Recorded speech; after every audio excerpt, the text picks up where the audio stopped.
اعوذ باللہ من الشیطان الرجیم بسم اللہ الرحمن الرحیم لا حول ولا قوة الا باللہ العلی العظیم نحمده ونستعینه ونستغفره ونشکره ونتوسل الیہ ونتوکل علیہ نصلی ونسلم علی خیرته فی خلقه حافظ سره ومبلغ رسالاته سیدنا ونبینا ابی القاسم محمد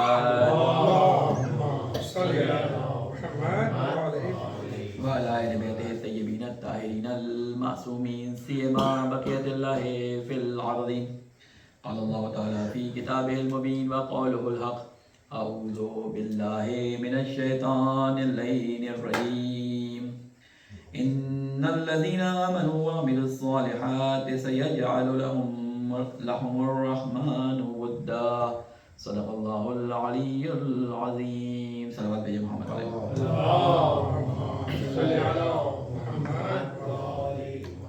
السلام علیکم ورحمۃ اللہ وبرکاتہ. سب سے پہلے اپنے آپ کو اور تمام مومنین اور سننے والوں کو تقوی الہی کی وصیت اور تقوی الہی کی نصیحت کرتا ہوں. اللہ تعالیٰ سے یہ دعا کرتا ہوں کہ ہمارے تمام کاموں کو، ہماری عبادتوں کو تقوی الہی کے حصول کا باعث بنائے. یہ جو ایام ماہ ذی قعدہ کے گزر رہے ہیں تقریباً غروب اتمام ہے اور ذی قعد کا مہینہ تقریباً ختم ہونے کے در پہ ہے. انہی دنوں میں جو ایک بہت بڑی مناسبت ہمارے درپیش ہے آگے اگلے ایک دو دنوں کے اندر، وہ شہادت امام جواد علیہ السلام ہے. کیونکہ ہمارا جمعہ جو ہے اب نیکسٹ جب ہوگا تو ان دنوں ہم ذی القعدہ کو کراس کر چکے ہوں گے اور اگلی مناسبت آ جائے گی. اس لیے میں نے سوچا کہ آج امام جواد کے حوالے سے تھوڑی سی گفتگو آپ کے سامنے کی جائے. اور جس آیت کا میں نے انتخاب کیا سورہ مریم کی یہ آیت ہے، اور اس میں اللہ تعالیٰ یہ ارشاد فرماتا ہے کہ ان الذین آمنوا، بے شک جو لوگ ایمان لے کے آئے ہیں اور جنہوں نے نیک عمل کیے ہیں. دو اللہ تعالیٰ نے خصوصیات بتائی ہیں ایمان لانے والوں کی. خالی ایمان لانا یعنی اس میں بیان نہیں کیا گیا، بلکہ کہا کہ جو لوگ ایمان لے کے آئے ہیں اور پھر اس کے بعد انہوں نے اس پہ اپنے اعمال نیک کو انجام دیا اس ایمان کے مطابق، سیجعل لهم الرحمن ودا، تو اللہ ان کے لیے لوگوں کے دلوں میں محبت ڈال دے گا. اللہ تعالیٰ نے یہ وعدہ کیا ہے کہ اگر تم مجھ پر ایمان لے کے آؤ گے اور پھر اس ایمان کے مطابق اپنے اعمال کو بھی سنوارو گے اور الائن کرو گے، تو میں اس معاشرے کے اندر پھیلی ہوئی بے رحمی، بے تعلقی اور لوگوں کا ظلم، ان سب سے تمہیں نجات دے کر ایسے افراد جو بظاہر تمہارے دشمن ہوں گے، ایسے افراد جو بظاہر تمہیں نہیں چاہتے ہوں گے، ایسے افراد جو بظاہر تمہارے ہم نوا نہیں ہوں گے، لیکن میں ان کے دلوں میں بھی تمہارے لیے محبت پیدا کر دوں گا. کیونکہ محبت ایک ایسی چیز ہے کہ جو انسان زبردستی کسی کے دل میں نہیں ڈال سکتا. آپ کسی سے زبردستی کام کروا سکتے ہیں، آپ کسی سے زبردستی احترام کروا سکتے ہیں، آپ کسی سے زبردستی کچھ بھی جو ہے وہ کام نکلوا سکتے ہیں، لیکن محبت ایک ایسی چیز ہے کہ جو زبردستی نہیں ہو سکتی. اس کے لیے انسان کے دل کا دوسرے انسان کی طرف رغبت کرنا، انسان کے دل کا دوسرے انسان کی طرف جو ہے وہ مائل ہونا ضروری ہے. اور یہ کام جو ہے وہ انسان کے اپنے اختیار میں بھی نہیں ہوتا. بعض دفعہ آپ نے دیکھا ہوگا اپنی زندگی کے اندر کہ بعض چیزوں سے، بعض اشخاص سے انسان خود بخود جو ہے وہ محبت کرنے لگتا ہے، اس کی طرف خود بخود انسان کی رغبت ہو جاتی ہے. انسان خود بخود اس کے محبت کے احساس کو، اس کی رغبت کے احساس کو اپنے دل میں احساس کرتا ہے. یعنی یہ آپ لوگوں نے اپنی عام زندگی میں دیکھا ہوگا. تو اللہ تعالیٰ فرماتا ہے کہ یہ کس وجہ سے ہوتا ہے؟ اس وجہ سے ہوتا ہے کہ وہ انسان جو اپنے آپ کو میرے لیے خالص کر لیتا ہے اور پھر اس اخلاص کے ساتھ عمل بھی انجام دیتا ہے، تو میں اس کو انعام یہ دیتا ہوں کہ لوگوں کے دل میں اس کے لیے محبت کا جذبہ، محبت کا ایک انسٹنٹ پیدا کر دیتا ہوں. پھر اسی حوالے سے امام جواد علیہ السلام کی ایک حدیث آپ کے سامنے بیان کرنا چاہوں گا، کیونکہ جمعے کے دن آپ کو معلوم ہے کہ پہلا ایک جو ضروری امر ہے جو بیان کیا گیا ہے وہ یہ ہے کہ تقویٰ کی نصیحت کی جائے. اسی حوالے سے امام جواد علیہ السلام کی ایک حدیث ہے. امام فرماتے ہیں من استغنى باللہ افتقر الناس الیہ، جو شخص اللہ کے ذریعے بے نیاز ہو جائے لوگ اس کے محتاج ہو جاتے ہیں. یعنی جب وہ محتاج دوسروں کا نہ رہے، جب وہ اپنے احتیاج کو، اپنی ضرورتوں کو صرف اللہ کے سامنے بیان کرے، جب وہ اللہ کے سامنے حاجات طلب کرنے کے بعد جو ہے وہ دوسری جگہوں سے اپنے ہاتھوں کو کھینچ لے، تو اللہ تعالیٰ خود اس کی مشکل کو حل کرنے یا اس مشکل سے متعلق جو اس کے ذہن میں ایک طلب ہوتی ہے، اس طلب کے جذبے کو کم کرنے میں اللہ تعالیٰ اس کی مدد فرماتا ہے. تو اللہ تعالیٰ امام جواد فرماتے ہیں کہ جو شخص اللہ کے ذریعے بے نیاز ہو جائے، جس نے اللہ کی راہ کو اختیار کر لیا اور وہ اپنے آپ کے اندر شان بے نیازی کو پیدا کر لے، تو لوگ اس کے محتاج ہو جاتے ہیں. کسی بھی سلسلے میں لوگ اس کے پیچھے پیچھے آتے ہیں. اس کے بعد فرماتے ہیں وَمَنِ اتَّقَى اللَّهَ أَحَبَّهُ النَّاسُ وَإِن كَرِهُوا، اور جو اللہ سے ڈرتا ہے یا اللہ کا تقوی اختیار کرتا ہے، اللہ کی خاطر اپنے اعمال کو انجام دیتا ہے، لوگ اسے محبت کرتے ہیں. یعنی وہی چیز جو آیت قرآن کریم کے اندر اللہ تعالیٰ نے اشارہ فرمائی تھی کہ جب انسان اپنے عمل کو اور اپنے ایمان کو اللہ کے لیے خالص کر لیتا ہے تو لوگ اس کی طرف محبت ہو جاتے ہیں. تو امام جواد علیہ السلام اسی سے متعلق اس روایت کو تشریح کے طور پر بیان کر رہے ہیں کہ جو اللہ کا تقوی اختیار کرتا ہے لوگ اس سے محبت کرتے ہیں، چاہے وہ خود اسے پسند نہ کرے. خود اسے پسند نہ کرے یعنی جو شخص نہیں چاہتا مثال کے طور پہ کسی سے محبت کرے، یعنی جو شخص نہیں چاہتا کسی سے محبت کرے، لیکن اللہ اس شخص کی محبت اس کے دل میں کسی نہ کسی طریقے سے ڈال دیتا ہے. اس کی ایک مثال دوں آپ کو چھوٹی سی کہ ایک واقعہ آپ نے رسول اکرم صلی اللہ علیہ وسلم کے زمانے میں سنا ہوگا کہ سب سے زیادہ مخالف جو اپنے خاندان میں رسول اکرم صلی اللہ علیہ وسلم کا تھا وہ کون شخص تھا؟ ابو لہب تھا. چچا رسول اکرم کا، خود رسول اکرم کا جو ہے مخالف تھا، اور ہر جگہ اس کی مخالفت جو ہے وہ آیا تھی. کبھی کانٹے بھجوا دیتا، کبھی رسول اکرم صلی اللہ علیہ وسلم کے پاس دگی پھینکوا دیتا، کبھی کچھ کرتا کبھی کچھ کرتا. لیکن خود جب رسول اکرم صلی اللہ علیہ وسلم کی پیدائش ہوئی تھی، یہ ساری چیزیں آپ دیکھیں کہ پیدائش ہوئی تھی، تو اس وقت سے وہ ایک یعنی اللہ تعالیٰ نے اس کے دل میں رسول کی محبت رکھی تھی، رسول کے دل میں محبت رکھی تھی اس کی. اور وہ کس طرح سے محبت تھی کہ یعنی جب وہ بڑے بھی ہو گئے، رسول اکرم صلی اللہ علیہ وسلم جب بڑے بھی ہو گئے تو وہ بہت ساری جگہوں پہ رسول اکرم صلی اللہ علیہ وسلم کی سفارش کو مانا کرتا تھا. اور کس طرح مانا کرتا تھا، یہ اگر آپ نے رسول اکرم صلی اللہ علیہ وسلم کی زندگی کے بارے میں ایک فلم بنائی ہے جو شروع کے 7 سال کے بارے میں بنائی ہے، تو ایک دفعہ وہ کسی شخص کو مال پیٹ رہا تھا جس نے اس کا ادھار لیا ہوا تھا یا اس کا کوئی کام کرنے سے انکار کیا تھا.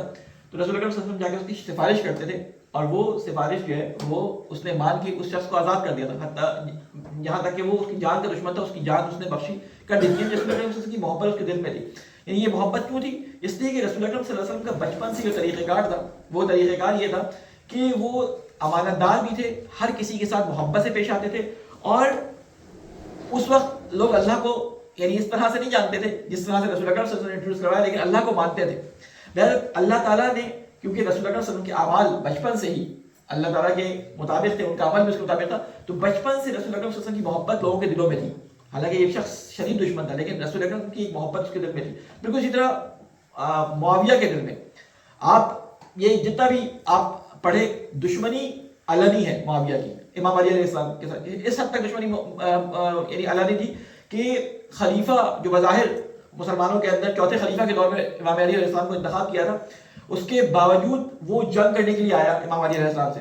لیکن امام علی علیہ السلام کی شہادت کے بعد اگر آپ دیکھیں تو ایک شخص جاتا ہے شام، کوفے سے جاتا ہے شام، تو وہ اس کو بلاتا ہے. بعض لوگ کہتے ہیں کہ وہ ابو ذر تھے، بعض لوگ کہتے ہیں کہ وہ مقداد تھے، بعض لوگ مختلف اصحاب کے جو آپ کے نزدیکی صحابی تھے ان کا کسی کا نام دیتے ہیں.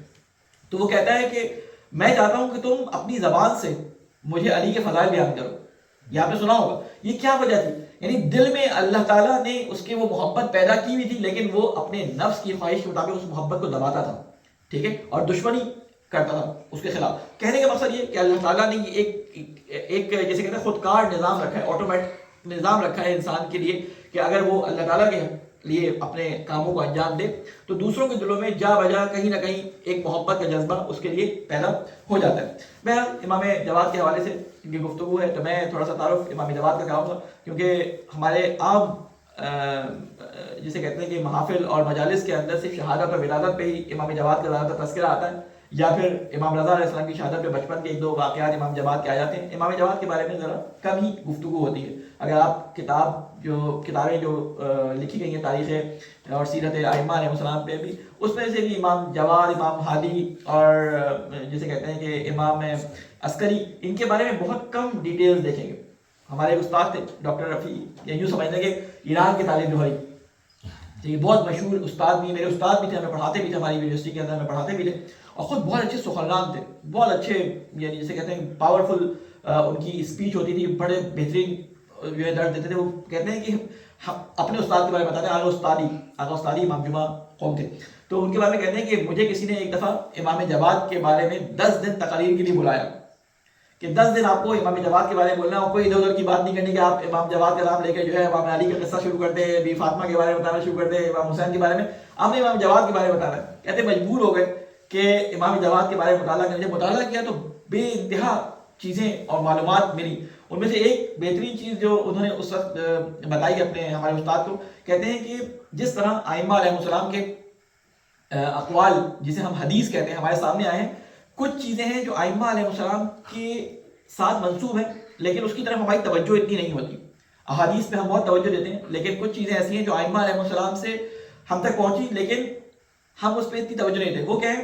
ائمہ علیہ السلام کے خطوط, یعنی حدیث کی نقل میں تھوڑی سی کمی بیشی ہو سکتی ہے, کسی راوی نے سنا اس کو اپنے الفاظ میں بیان کر دیا, لیکن وہ چیز جو امام نے خود اپنے ہاتھ سے لکھی ہو, خط مکاتیب, وہ بہت ہی امپورٹنٹ ہے. اور وہ مکاتیب جسے کہتے ہیں کہ ان کے خطی نسخے بھی بعض جگہوں پہ مل گئے اور بعض ترکی کے اندر, انگلینڈ میں, مختلف جگہوں پہ, عراق کے اندر وہ کتب خانوں کے اندر موجود ہے. فیض کاشانی جو تھے انہوں نے ایک کتاب لکھی تھی جس میں مکاتیب الائمہ کے نام سے انہوں نے اس کو نام دیا, اور اس میں تقریباً ائمہ علیہ السلام کے تقریباً 260 خط جو مختلف اماموں سے منسوب تھے وہ اس میں لکھے. انشاءاللہ میں آخر میں اگر موقع اور وقت ملا تو میں امام جواد کے کچھ خطوط ان میں سے کچھ آپ کے سامنے بیان کروں گا. مختصر خطوط ہیں 2-4 لائنوں کے, وہ بیان کروں گا. تو کہتے ہیں 260 خطوط انہوں نے جمع کیے اور وہ کتاب شیعوں میں بڑی مشہور تھی. آج کل کے زمانے میں تقریباً آج سے 50 سال پہلے کی بات ہے, ہم جب قم میں تھے تو وہ عالم ان کا گھر اور ان کی جگہ ہم گئے بھی ہیں, وہاں پہ نماز بھی پڑھی, وہ جگہ جہاں مسجد بنی ہوئی ہے جہاں پہ وہ رہتے تھے تو اسی کے پڑوس میں, تو ہم وہاں گئے. وہ تھے آغا میان جی, ایک سلوات پہ جمع والے محمد پہ. کہتے ہیں کہ میں نے اپنی عمر کے 50 سال جو ہے وہ اس بات پہ صرف کیے کہ میں ائمہ علیہ السلام کے خطوط جمع کروں. 50 سال انہوں نے صرف ائمہ علیہ السلام کے خطوط پہ کام کیا ہے, اور 50 سال کی محنت کے بعد جو انہوں نے اپنا وہ پرنٹ کروایا اس تحقیق کا محاصل, 7 جلدوں پر انہوں نے ائمہ علیہ السلام کے مختلف خطوط جو مختلف جگہوں سے ان کو ملے وہ جمع کر کے انہوں نے جمع کر دی. یعنی 7 جلدوں پر امام جواد کے بارے میں ہے. تو آغا استادی کہتے ہیں کہ میں نے وہ کتاب اٹھائی اور پھر اس میں جب ائمہ کے خطوط پڑھنے شروع کیے, ان میں سے امام جواد کے خطوط نکالے تو مجھے کئی خطوط امام جواد علیہ السلام کے اس میں ملے, اور پھر اس کے بعد وہ مجلس کا عشرہ میں نے بڑا اچھا پڑھا. اب میں ان خطوط والی کتاب کو تو نہیں دیکھ سکا لیکن میں نے کچھ چیزیں ائمہ کے جیسے کہ سیرت کے حوالے سے سرچ کرنا شروع کی, تو اس میں امام جواد کی زندگی کچھ واقعات آپ کے سامنے میں چاہوں گا کہ بیان کروں. صلوات بھیجو محمد علیہ محمد.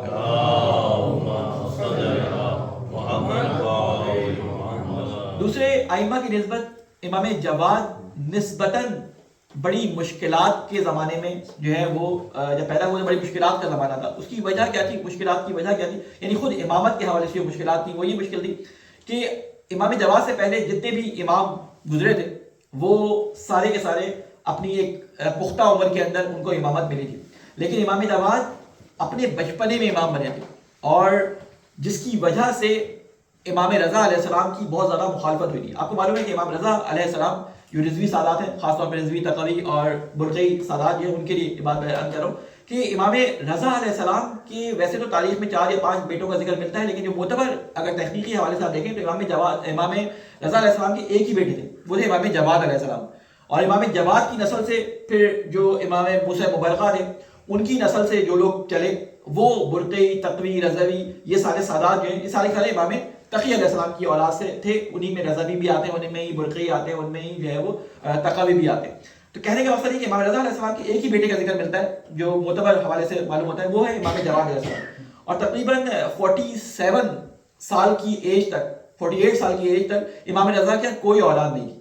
اور آپ کو معلوم ہے کہ امام رضا کے ہاں جو ہے وہ جب اولاد نہ تھی تو لوگ خود شیعوں میں سے, یعنی شیعوں کے کچھ گروہ تھے جو امام رضا علیہ السلام کو بہت تانا دیتے تھے. امام رضا علیہ السلام کے خلاف جو ان کا پروپیگنڈا جاری تھا, اور یہ کس وقت سے جاری تھا؟ امام موسیٰ کاظم علیہ السلام کی شہادت کے وقت سے تھا. 3 گروہ امام رضا علیہ السلام کے زمانے میں تھے جو کہ امام جواد علیہ السلام کے زمانے میں تھے. 3 گروہ جن کی مخالفت امام جواد کے لیے بہت شدید تھی. وہ 3 تھے, زیدیہ, اسماعیلیہ اور واقفیہ. واقفیہ کون تھے؟ زیدیہ اسماعیلیہ کو آپ سب جانتے ہیں. واقفیہ کے بارے میں تھوڑا سا آپ کے سامنے بیان کروں. واقفیہ کون تھے؟ جو امام موسیٰ کاظم علیہ السلام کے بعد اس بات کے قائل ہو گئے تھے کہ امام موسیٰ کاظم علیہ السلام آخری امام ہیں اور وہ غیبت میں چلے گئے. ان کی جو بیسک وجہ تھی واقفیہ مذہب بنانے کی، ایک بیسک وجہ جو بیان کرتے ہیں علماء وہ یہ تھی کہ بہت بڑے بڑے امام کے اصحاب جو امام کے نزدیک ترین صحابی تھے، کیونکہ آپ کو معلوم ہے کہ امام کاظم علیہ السلام بہت عرصے زندان اور قید کے اندر رہے، تقریباً 14 سال یا اس طرح کی کچھ عرصہ. تو آپ کے جتنے بھی امور تھے، آپ کے جتنے بھی خمس اور مختلف امور مالیہ کے جو ذمہ دار وکیل تھے، وکلا تھے، ان کے پاس ہزاروں کی تعداد میں دراہم موجود تھے. اور ان دراہم کے لیے یہ شرط ہے کہ جب کسی امام کا انتقال ہوتا ہے تو دوسرا جب امام آتا ہے اور وہ اگر آپ کے پاس موجود ہے تو وہ سارے کا سارا مال آپ کو امام کے پاس پہنچانا ہوتا ہے.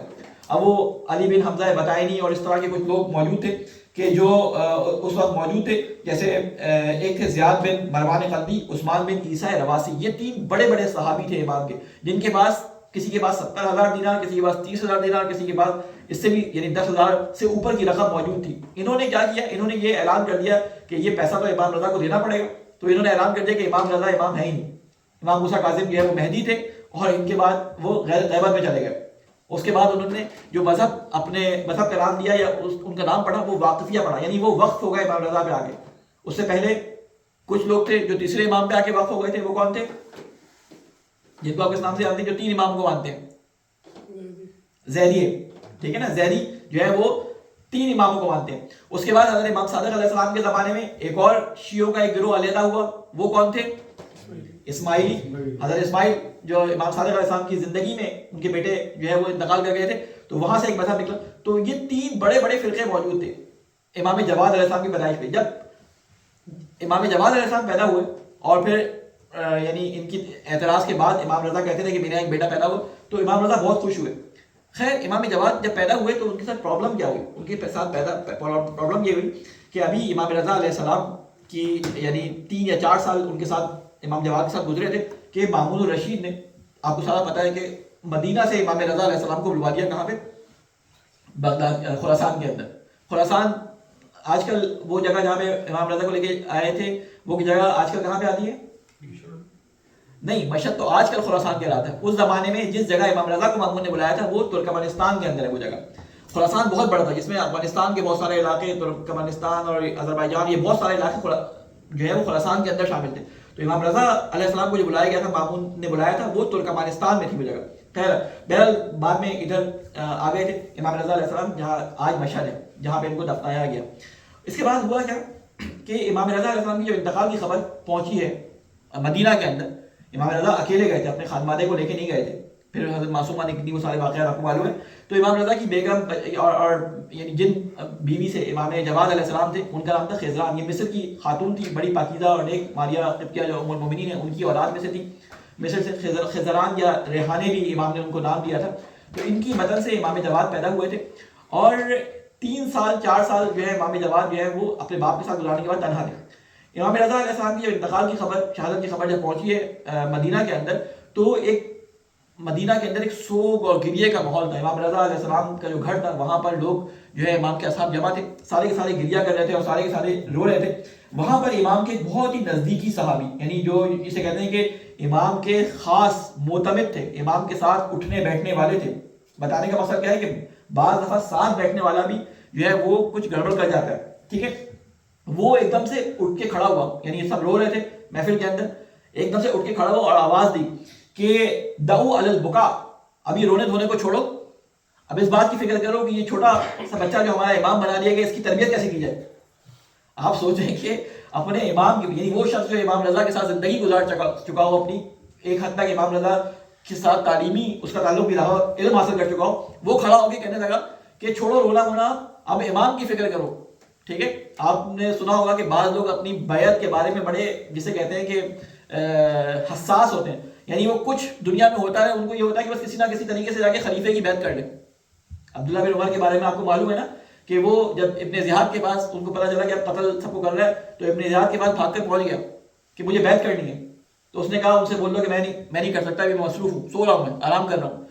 تو اس کو جب کسی نے کہا کہ بھائی ابھی وہ سو رہا ہے، آرام کر رہا ہے، تو اس نے کہا مجھے بس لے چلو، میں بس اس کے ہاتھ پہ ہاتھ رکھ کے بیعت کرنا چاہتا ہوں. اب وہ جب اس کو لے گئے، اس نے کہا اس سے زبردستی کر رہے ہیں آنے کی، تو کہا کہ ٹھیک ہے اس کو لے آؤ. جب وہ آئے تو انہوں نے کہا کہ میں آپ کی بیعت کرنا چاہتا ہوں، اپنا ہاتھ آگے کرے، تو انہوں نے کہا ہاتھ میں آگے نہیں کر سکتا، اپنا پیر آگے کر دیا، تو انہوں نے ان کے پیر میں بیعت کر لی. تو بعض لوگ اس طرح حساس ہوتے ہیں معرفت کی جو کمی، تو کہتے ہیں یہ کھڑے ہو گئے اور کہنے لگے کہ چھوڑو رونا دھونا اور آپ فکر کرو کہ امامت کا کیا کرنا ہے.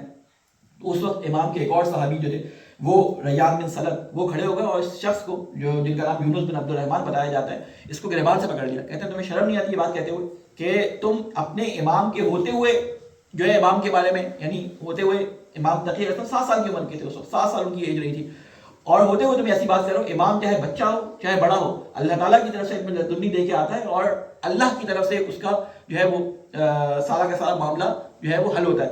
تو یہ باتیں اتنی زیادہ مدینے کے اندر سرگوشیاں کرنے لگی کہ امام جواد کو خود ممبر پہ آنا پڑا. نماز کے وقت، جب نماز کا وقت ہوا تو امام جواد علیہ السلام ممبر پہ آئے اور وہاں پہ آ کے انہوں نے خطبہ دیا. اس میں امام نے فرمایا، امام جواد علیہ السلام فرماتے ہیں کہ انا محمد ابن علی الرضا انا الجواد، کہ میں علی ابن موسیٰ الرضا کا بیٹا ہوں، میں جواد ہوں. جواد کا لقب امام رضا علیہ السلام نے امام کو دیا تھا اور لوگوں میں بھی مشہور تھا.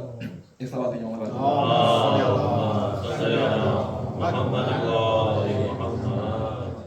پھر فرماتے ہیں کہ انا العالم بالانساب الناس، میں لوگوں کے انساب یعنی لوگوں کی نسب ہے نا، ان کی نسلوں سے واقف ہوں کہ کون کس سے پیدا ہوا اور اس کے بعد اس کی آنے والی نسل میں کون کون کس اس پہ مرے گا، ان سے واقف ہوں.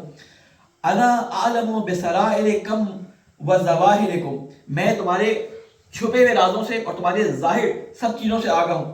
وما انتم سائرون الیہ علم منحناہ من قبل خلق، اور اس انجام کو بھی جانتا ہوں جس کی طرف تم جانے والے ہو. یہ وہ علم ہے جو ہم مخلوق کی پیدائش سے پہلے اللہ تعالیٰ سے حاصل کر چکے ہیں.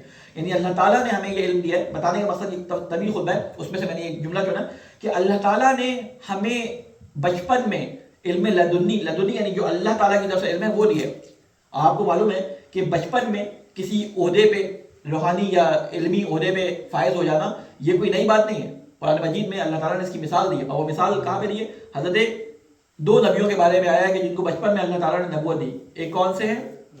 حضرت عیسیٰ. دوسرے کون سے؟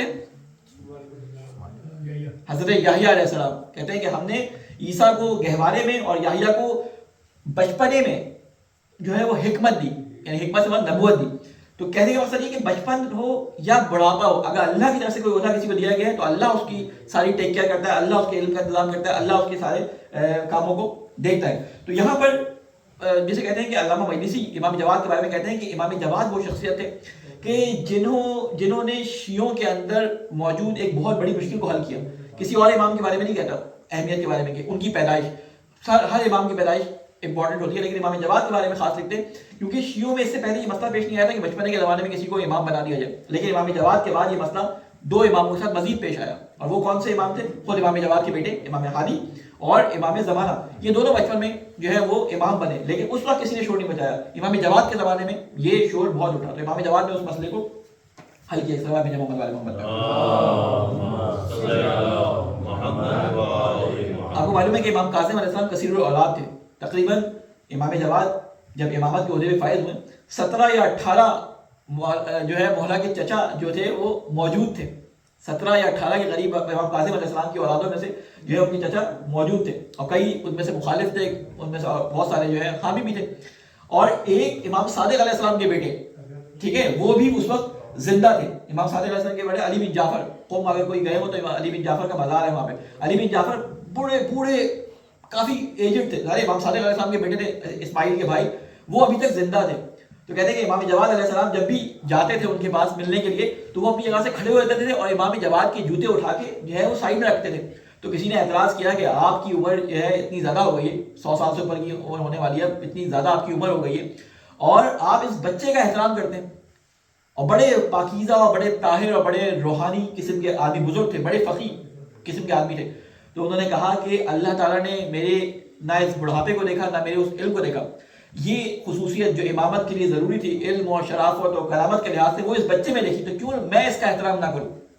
تو کہنے کا مقصد یہ کہ امام جواد کے زمانے میں یہ لوگ موجود تھے. تو اس وقت زیدیہ بھی تھے، واقفیہ بھی تھے، اور کیا نام ہے، اسماعیلی بھی تھے. خیر واقفیہ 4 صدی ہجری میں ختم ہو گئے. اس کے بعد اب ان میں کے لوگ موجود نہیں ہیں، 4 صدی ہجری میں آخر ان کا بالکل اینڈ ہو گیا، لیکن اسماعیلیہ اور زیدیہ آج بھی موجود ہے۔ بہرحال یہ امام کے بارے میں کچھ چیزیں میں انشاءاللہ دوسرے خطبے میں اس کو بیان کروں گا۔ اللہ تعالیٰ سے یہ دعا کرتے ہیں اے اللہ تجھے واسطہ محمد والے محمد کا ہماری اس خلیص سی بات کو اپنی بارگاہ میں قبول و مقبول فرما۔ اے اللہ تجھے واسطہ محمد والے محمد کا ہمیں اپنے ائمہ علیہ السلام کی سیرت کے بارے میں جستجو کرنے اور اس کو پڑھ کر سمجھ کر ان کے مطابق اپنی زندگی ڈھالنے کی توفیق عطا فرما۔ اے اللہ تجھے واسطہ محمد والے محمد کا ہمارے گناہ کبیرہ اور صغیرہ کو معاف فرما۔ اے اللہ ہمارے بزرگان جو دنیا سے جا چکے ہیں ان کی قبروں پہ اپنی رحمت نازل فرما۔ اے اللہ مسلمانوں پہ جو مشکلات آئی ہوئی ہیں مشکلات سے ان کو نجات عطا فرما۔ اے اللہ تجھے واسطہ محمد والے محمد کا علماء کرام کی حفاظت فرما، ہمارے امام کی حفاظت فرما، ہمیں ان کی ناصر اعوان میں شامل فرما۔ ربنا تقبل منا انک انت السمیع العلیم برحمتک یا ارحم الراحمین۔ بسم اللہ الرحمن الرحیم انا اعطیناک الکوثر فصل لربک وانحر ان شانئک هو الابتر۔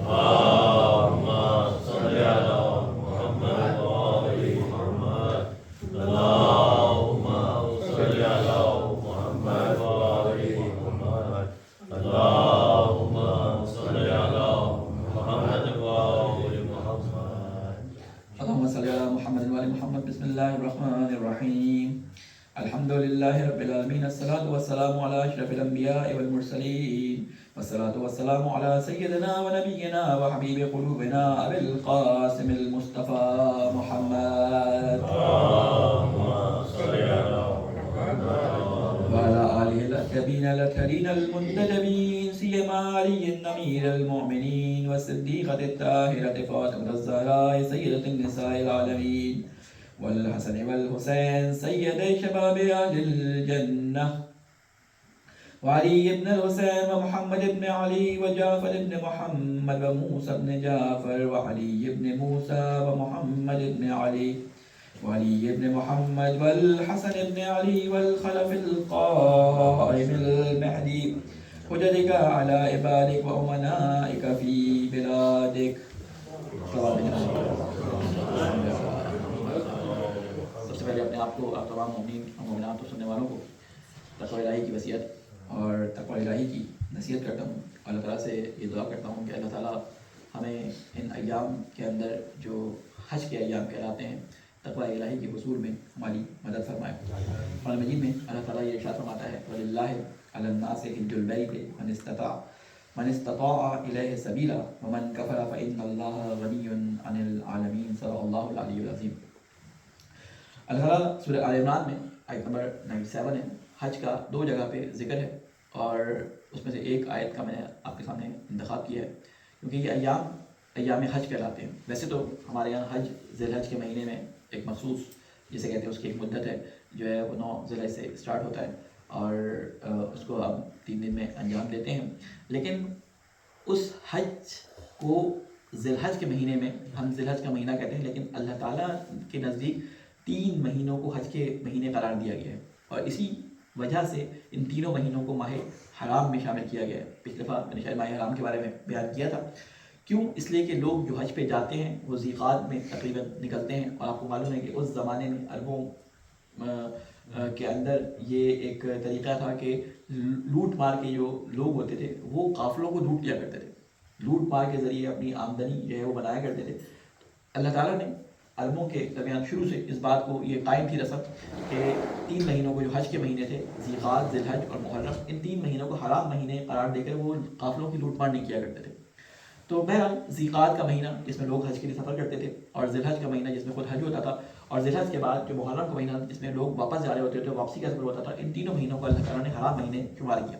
تو بہرحال ذی الحج کا مہینہ اس کے لیے بس ایک چیز جو آپ کے سامنے بیان کرنی تھی جس میں حج کے بارے میں تھوڑی سی تاکید کی گئی ہے۔ الحمدللہ ہم میں سے اکثر لوگوں نے حج کیا ہوا ہوگا یا جو کرنے والے ہوں گے یا کچھ پہ حج جو ہے وہ ابھی جسے کہتے ہیں کہ واجب ہے اور کسی وجہ سے وہ حج نہیں کر پائے اور لیکن حج کرنا چاہتے ہیں، ان کے لیے میں بات نہیں کر رہا، میں کلی حکم بیان کر رہا ہوں کہ جو اللہ تعالیٰ نے قرآن کی آیت میں بیان کیا ہے۔ اللہ تعالیٰ فرماتے ہیں وَلِلَّهِ عَلَى النَّاسِ کہ اللہ کے لیے، آیت شروع کہاں سے ہو رہی ہے؟ للہ، اللہ کے لیے کیا کام کرو؟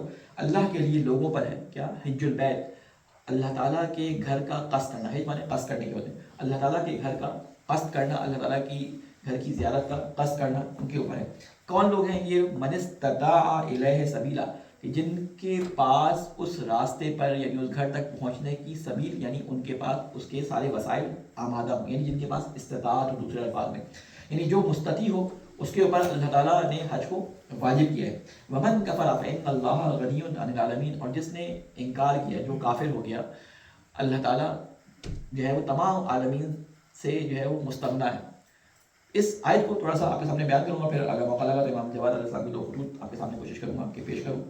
اس میں 2 باتوں کو اللہ تعالیٰ نے جو ہے وہ بیان کیا ہے۔ ایک یہ کہ اللہ تعالیٰ نے خطاب مومنین سے نہیں کیا کہ اے مومنو تمہارے اوپر حج واجب ہے، اے فلاں تمہارے پر حج واجب، بلکہ کہ تمام لوگوں پر حج جو ہے میں نے واجب کیا اللہ کے لیے، جو اللہ کو مانتا ہے وہ اللہ کے حج کے لیے جائے، سوائے کفار کے کہ جن کا داخلہ اللہ نے ممنوع قرار دیا ہوا ہے، ان کے اوپر بھی حج واجب ہے کیونکہ وہ کافر ہیں، اس لیے ان کو داخلے کی اجازت نہیں ہے، لیکن وہ اللہ کو مانیں اور اللہ کے دین کا اقرار کریں تو ان کے اوپر بھی حج واجب ہے۔ تو فرماتے ہیں کہ 4 علماء اس کے بارے میں فرماتے ہیں استطاعت سے مراد 4 چیزوں میں استطاعت یا 3 چیزوں میں استطاعت جو ہے وہ ضروری ہے۔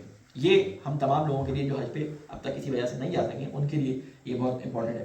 استطاعت مالی، استطاعت جسمانی اور حالات کا کھلا ہونا یعنی حالات کے صحیح ہونا۔ استطاعت جسمانی سے مراد کیا ہے کہ انسان اس قابل ہو کہ وہ حج کے مراسم کو انجام دے سکے۔ اگر وہ اس قابل نہیں ہے یعنی وہ مریض ہے اور جس وجہ سے وہ حج کا سفر حج کے اوپر جانا افورڈ نہیں کر سکتا، کوئی سانس کی بیماری، کوئی ایسی بیماری ہے جس میں حج کے درمیان پرابلم ہو جاتی ہے اور استطاعت اس بیماری کے بعد اس کو مالی استطاعت آ گئی ہے، تو اب یہ استطاعت کیونکہ اس کی جسمانی استطاعت نہیں ہے تو یہ استطاعت میں شامل یعنی یہ مستطیع شمار نہیں ہوگا، حج اس پہ واجب ہی نہیں ہوگا، ٹھیک ہے۔ دوسری استطاعت مالی ہے، یعنی اللہ تعالیٰ کسی کو اتنا مال دیا ہے اور اس مال کی ڈیفینیشن بیان کی گئی ہے، علماء نے بیان کیا کہ استطاعت مالی سے مراد کیا ہے کہ یعنی اتنا مال اس کے پاس موجود ہو کہ جب وہ حج پر جائے اور حج سے واپس آئے اس وقت تک کا اس کے خاندان کا یعنی جسے کہتے ہیں نفقہ اور خاندان کا رہنے سہنے کا خرچہ اس کے پاس موجود ہو، حج پہ جانے کے جتنے وسائل اس کو درکار ہیں ان تمام کا خرچہ اس کے پاس موجود ہو، اور وہ واپسی کے ساتھ خیر و عافیت سے گھر پہنچ جائے، اتنا مال اس کے پاس موجود ہو اور اس کے آنے کے بعد اس کو کوئی ایسی پرابلم نہ ہو کہ جس کی وجہ سے اس کے گھر چلنا مشکل ہو جائے، تو یہ ایک مالی لحاظ سے استطاعت آ جاتی ہے۔ میں نے بہت آسان الفاظ میں بیان کر دیا کیونکہ بعض لوگ یہاں پر وہ کرتے ہیں کہ ہماری ابھی بیٹی کی شادی ہونی ہے، ابھی ہم نے گھر کے قصے لے لیے ہیں، ہم نے یہ کرنا ہے وہ کرنا ہے، ایک اپنی طرف سے ایک جو ہے وہ ایکسکیوزز لے کے آتے ہیں۔ اللہ تعالیٰ نے جو استطاعت کی ہے یہ 3 استطاعتیں اس کے بعد اگر آ گئی تو حج واجب ہو جاتا ہے، حج واجب ہو جاتا ہے۔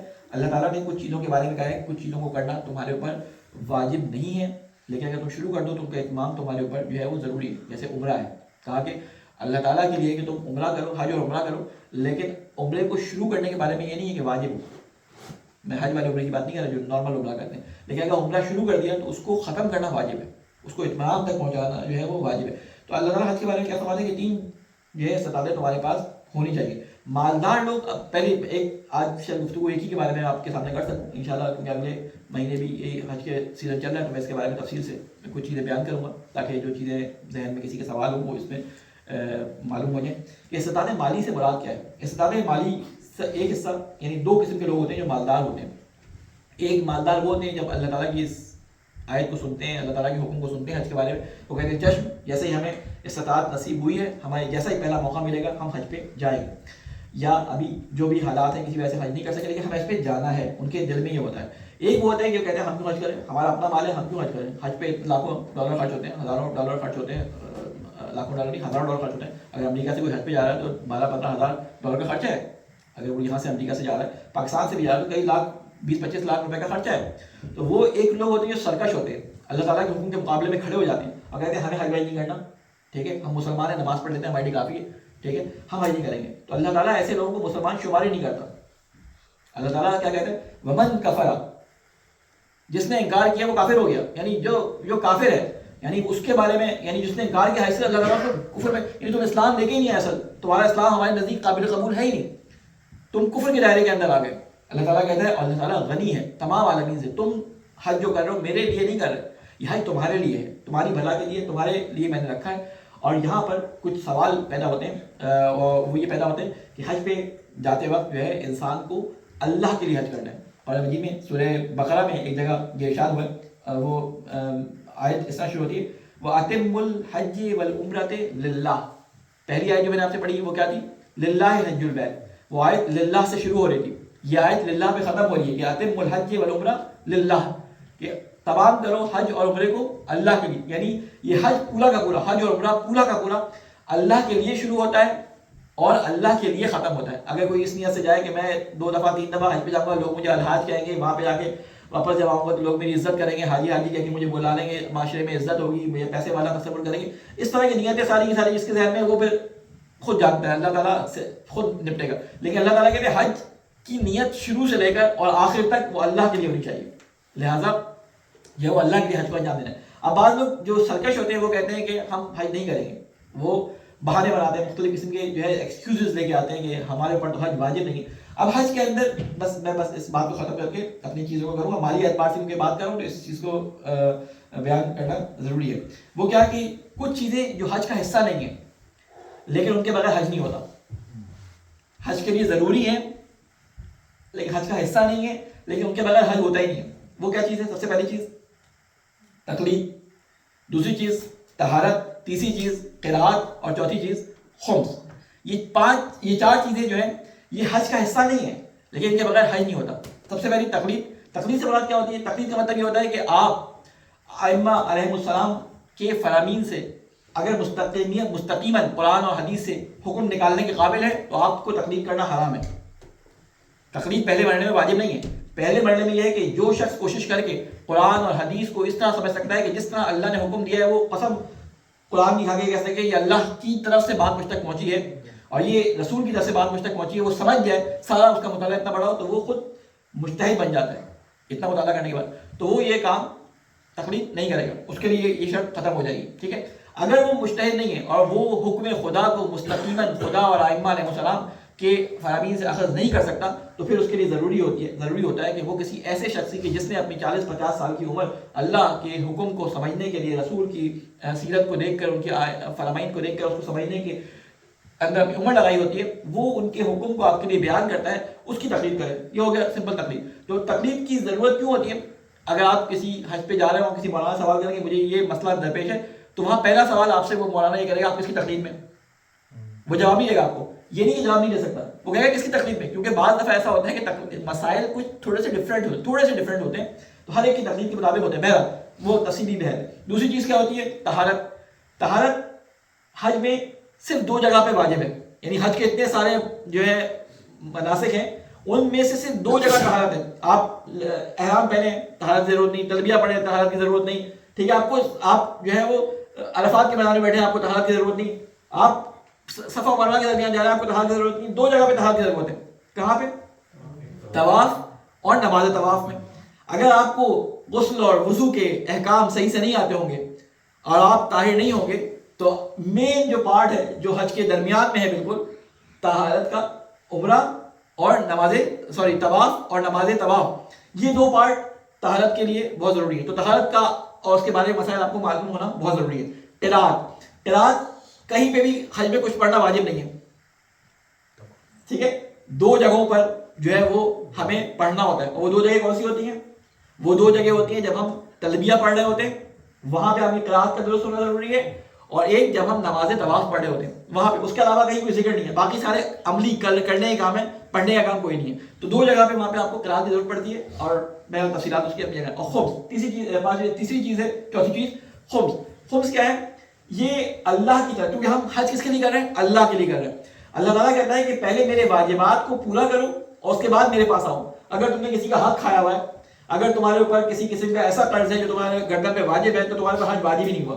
اگر تمہاری گردن پہ خمس ہے اور تم خمس دینے کے بعد تمہارے پاس حج کے پیسے نہیں بچتے تو تمہارے پاس حج واجب ہی نہیں. بہت سارے اس طرح کی چیزیں. اگر کوئی تمہارے ایسا مسئلہ آ جاتا ہے کہ تم حج کے ابھی مہینے نہیں آئے جن مہینوں میں حج واجب ہو جاتا ہے، اور اس سے پہلے تمہارے پاس پیسے تھے لیکن ایک دم سے تمہاری زندگی میں کوئی ایسا اتار چڑھاؤ پیدا ہوا کہ تمہیں وہ پیسے خرچ کرنے پڑ گئے، تو تمہارے اوپر استطاعت نہیں آئی، اس لیے تمہارے پاس حج واجب نہیں ہے. لیکن اگر آ گئی ہے حج کی استطاعت تو خمس نکال کر حج کرنا واجب ہے. اگر تم نے خمس نکالے بغیر حج کر لیا اور اس کے شرعی ہیلے تلاش کر لیے تو پھر وہ حج ہی نہیں ہے، کیونکہ یہ مال اللہ تعالیٰ کے مال میں چوری کے مترادف ہے. چوری کے مال سے کبھی کوئی نیک کام نہیں ہوتا. تو بہرحال یہ چیزیں کچھ ہیں جو حج سے متعلق ہیں. انشاءاللہ اللہ تعالیٰ ہم سب کو توفیق عطا فرمائے. جو حج کر چکے ہیں اللہ تعالیٰ ان کے حج کو قبول فرمائے اور دوبارہ حج کرنے کی توفیق عطا فرمائے. جو حج نہیں کر سکے ہیں یا کسی وجہ سے حج پہ نہیں آ سکے ہیں اللہ تعالیٰ ان کی مشکلات کو دور فرمائے اور حج کرنے کی توفیق عطا فرمائے. جو ابھی مالی طور پہ استطاعت مستطیع نہیں ہے انشاءاللہ تعالیٰ ان کو مستطیع کرے کہ اللہ تعالیٰ کے گھر کی زیارت کے لیے بجا سکیں. اے اللہ میرے واسطہ محمد والے محمد کا ہمارے گناہ کبیرہ صغیرہ کو معاف فرما. اے اللہ ہمارے جو بزرگان اس دنیا سے جا چکے ہیں ان کی قبروں پہ اپنی رحمت نازل فرما. اے اللہ میرے واسطہ محمد والے محمد کا ہمارے جو مسلمان بھائی مشکلات کا شکار ہیں اور ظلم ان پہ مسلط کیا گیا اے اللہ ظلم سے ان کو نجات عطا فرما. اے اللہ تجھے واسطہ ہے محمد والے محمد کا علماء کرام کا سایہ ہمارے سروں پہ قائم فرما. اے اللہ امام جواد علیہ السلام کی جسے کہتے ہیں شہادت کے ایام ہیں اے اللہ ہمیں امام جواد علیہ السلام اور دوسرے ائمہ علیہ السلام کی سیرت کو سمجھ کے اس کے مطابق عمل کرنے کی توفیق عطا فرما. اے اللہ ہمارے امام کی حفاظت فرما ہمیں ان کے ناصر اعوان میں شامل فرما. ربنا تقبل منا انك انت السميع العليم برحمتك يا ارحم الراحمين. بسم الله الرحمن الرحيم والعصر ان الانسان لفي خسر الا الذين امنوا وعملوا الصالحات وتواصوا بالحق وتواصوا بالصبر. انشاءاللہ امام جواد کے بارے میں باقی تفصیلات کوشش کروں گا کہ آئندہ دنوں میں کسی پروگرام کے اندر اس کو بیان کروں. آج شام کو نماز جمعہ جو ہے وہ نماز جماعت نہیں ہوگی, مجھے ایک جگہ جانا ہے تو اس لیے میں نے کہا پہلے سے آپ لوگوں کو بتا دوں کہ کوئی آنا چاہے تو میں موجود